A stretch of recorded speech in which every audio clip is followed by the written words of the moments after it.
A'udzubillahi minasyaitonirrajim. Bismillahirrahmanirrahim. Assalamualaikum warahmatullahi wabarakatuh. Alhamdulillahirabbil alamin. Asyhadu an la ilaha illallah wa asyhadu anna Muhammadar abduhu wa rasuluh. Allahumma shalli ala sayyidina Muhammad wa ala ali Muhammad. Amma ba'du. Dumateng bapak-bapak, ibu-ibu jamaah Masjid Al-Ghufur ingkang kula hormati. Ingkang sepisan monggo kita tansah mujahadah syukur alhamdulillah wonten ngarsanipun Allah Subhanahu wa taala.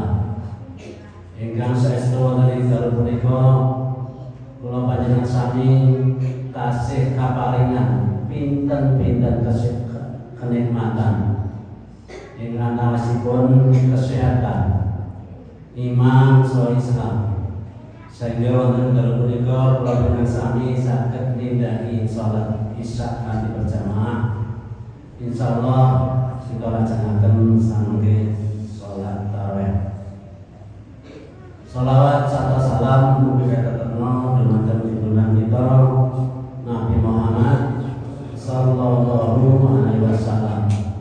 Ingkang saestu rinten dalu kita tenggo-tenggo sapatipun ing benjang yaumul kiamat. Allahumma amin. Bapak Ibu ingkang kula hormati, ibu-ibu anggenipun tadarus pun khatam dereng. Pun dereng. Dereng pun. Akan seminggu lho.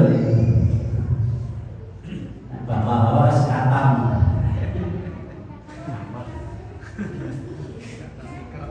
Bedane ibu-ibu kali bapak niku. Ya tadarus niku wis bapak-bapak yang angel tenan. Jangan jadi tadarus kancane kawan paling Mas Agus. Liyane saya tak balisik. Bali ora bali nemat. Inilah napa jenenge godane setan gede tenan. Padahal tadarus maca Al-Qur'an itu pahalane besar sekali, gede tenan tuh. Ning kok angel ndake. Maca dengan tidak lancar, istilahnya grotal-gatel men pikantuk pahala. Ning kok yo angel diajak tadarus. Ning monggo sampun nika tasih pitung dinen, monggo mangke khususipun bapak-bapak monggo sareng-sareng ya sinau bareng-bareng. Kula dhewe ya urung lancar. Dadi nek maca bareng-bareng itu wonten sing nyalahke, wonten sing benerke. Jadi bersama-sama kita untuk bisa tahu. Maka menawi dalem menika badhe kula aturaken tentang bacaan Al-Qur'an, di mana pahalanya begitu besar sekali. Pahala itu dihitung dari huruf per huruf, tidak kalimat per kalimat. Masya Allah. Dengan maca Al-Qur'an Al-Fatihah pun sudah berapa huruf, itu sudah besar sekali. Apalagi bisa sampai khatam. Wah, ini luar biasa begitu. Maka akan saya bacakan ibu-ibu, rajin membaca Al-Qur'an, khususnya surat Al-Waqiah. Bacalah Al-Quran, karena sesungguhnya ia akan datang pada hari kiamat sebagai syafaat atau pemberi pertolongan kepada sahabatnya. Demikianlah sabda Rasulullah SAW 14 abad yang lalu. Lalu siapakah yang dimaksud dengan sahabat Al-Quran itu? Sahabat Al-Quran adalah orang-orang yang gemar membaca Al-Quran dimanapun, kapanpun, dan dalam keadaan bagaimanapun. Al-Quran memiliki persahabatan. Orang-orang yang bersahabat baik dengan Al-Quran, maka Al-Quran bersahabat pula dengannya. Tetapi orang yang meninggalkan Al-Quran, berarti Al-Quran juga akan meninggalkannya, sehingga ia tidak merasa rindu untuk membaca Al-Quran. Begitu juga yang dirasakan setiap saat oleh orang yang sampai kepada persahabatan dengan Al-Quran. Persahabatan dengan Al-Quran mengantarkan seseorang hingga ke surga yang sangat tinggi. Al-Quran akan membawa sahabatnya naik ke tempat-tempat yang tinggi, sehingga Al-Quran baginya seperti teman yang jujur, yang tidak ridho tanpa keridhaan temannya. Rasulullah SAW bersabda, sesungguhnya Al-Quran menemui orang-orang yang selalu membacanya pada hari kiamat saat tubuhnya terbelah seperti seseorang yang berparas cantik. Lalu Al-Quran bertanya, apakah engkau mengenalku? Ia menjawab, aku tidak mengenalmu. Lalu ia mengenalku. Ia menjawab,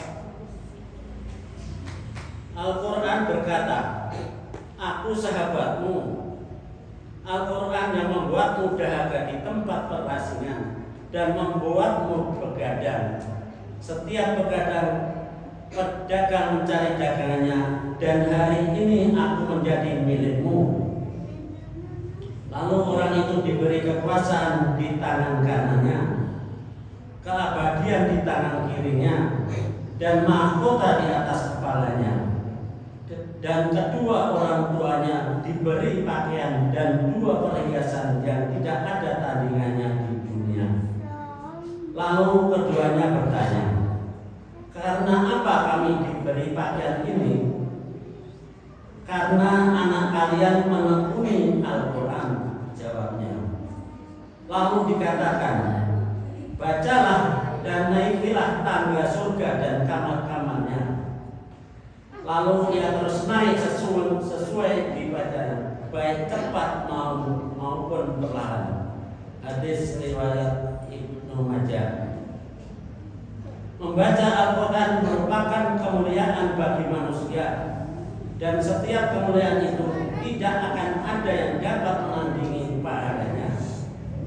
Rasulullah SAW bersabda, bacalah Al-Quran, karena dengan membacanya Allah akan memberikan pahala kepada kalian dengan 10 kebaikan untuk setiap huruf. Tetapi alif 1 huruf, lam 1 huruf, dan mim 1 huruf. Hadis riwayat Ad-Darimi.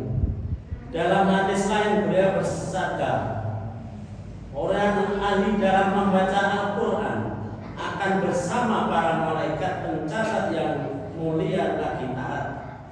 Dan orang yang terbata-bata membaca Al-Quran dan dia bersusah payah mempelajarinya, baginya pahalanya 2 kali lipat. Jadi Bapak Ibu kalau bacanya dengan terbata-bata, tidak usah khawatir, akan tetap diberikan pahala 2 kali lipat. Hadis riwayat Bukhari, Muslim, dan Abu Dawud.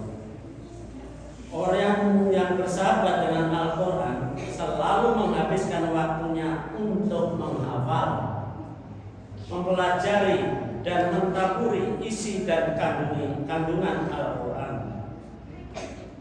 Rasulullah SAW bersabda, sebaik-baik orang di antara kalian adalah orang yang belajar mengajarkan Al-Quran. Hadis riwayat Bukhari. Mereka adalah orang-orang pilihan dari umat pilihan dan orang-orang khusus dari umat khusus. Sebagaimana sabda Rasulullah SAW dalam hadis lain, Sesungguhnya Allah itu mempunyai keluarga yang terdiri dari manusia.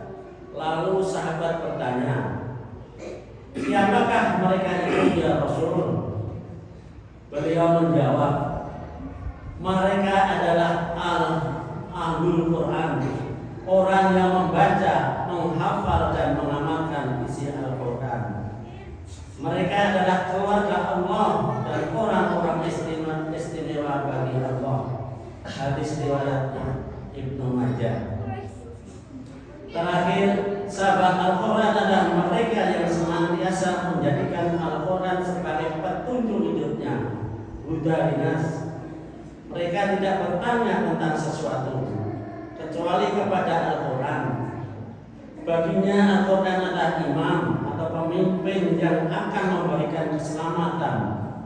Rasulullah SAW bersabda, barang siapa menjadikan Al-Quran sebagai imamnya, maka ia akan membawanya ke surga.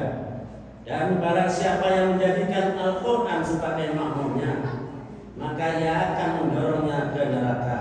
Hadis riwayat Ahmad.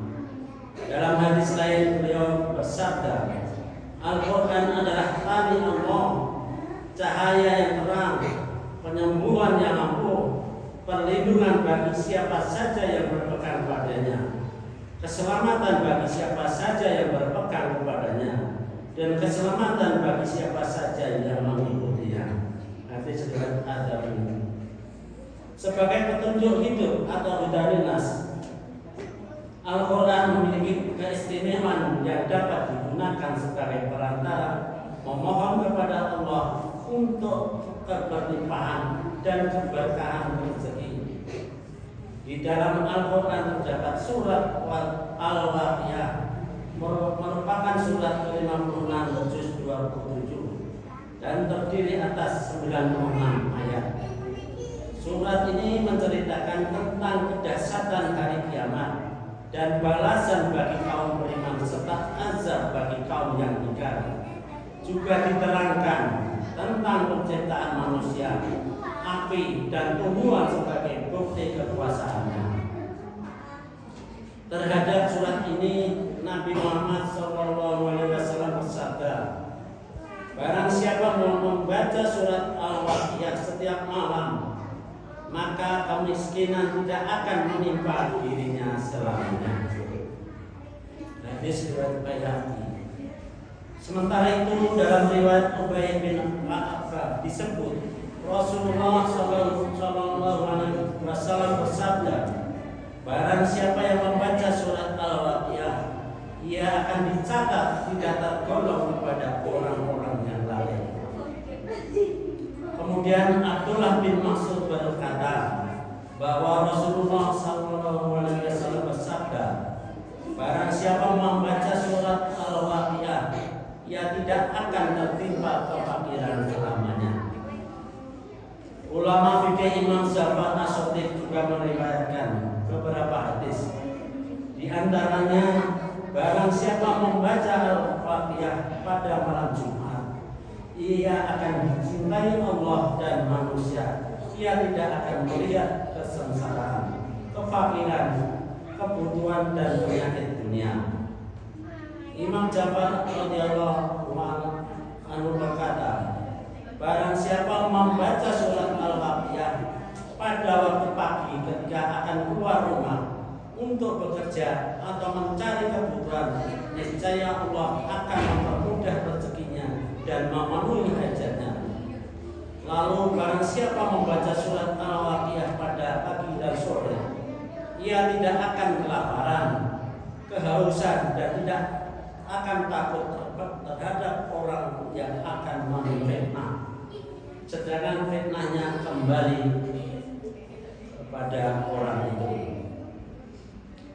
Melalui keterangan di atas, Allah telah mengajarkan kepada hambanya bahwa segala rezeki ada di tangannya, bukan di tangan manusia, dukun, paranormal dan setan atau jin.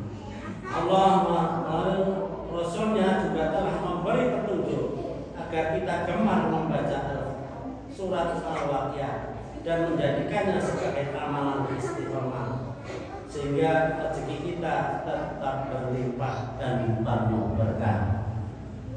Demikian Bapak Ibu yang dapat kami sampaikan dengan adanya bacaan Al-Quran ini yang begitu besar pahalanya. Mari kita bersama-sama untuk belajar membaca Al-Quran dan apa itu artinya, sehingga kita kalau nanti suatu saat dikunjungi oleh Allah Subhanahu wa taala sudah dapat sanggup, yaitu dengan membaca Al-Quran dengan sebenar-benarnya. Ada kurang lebihnya kami mohon